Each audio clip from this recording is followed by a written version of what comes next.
दुसरं काही करायचं नाही. मी इतका अभ्यास करेन. तुमच्या कुटुंबास असं ख्रिस्ती शाळेत जाता यायचं नाही. धर्माविरुद्ध जाल तर हेच परिणाम भोगावा लागतील. बाकी कसं जगायचं हे ठरवणारे तुम्ही कोण? तुमचा धिक्कार असो. पोकळ धमक्याने घाबरून वठणीवर येणाऱ्यातला मी नाही. मी हरामखोर मनुष्य आहे.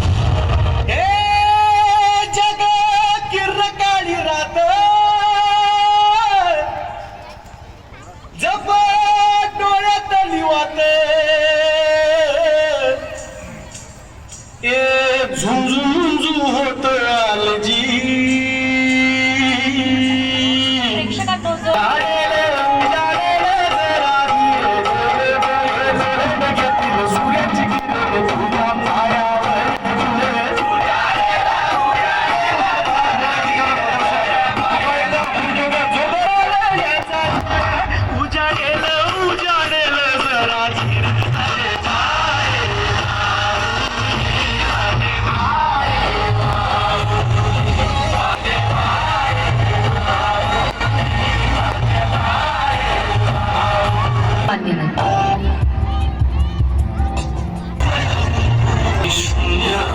Gopal's legacy.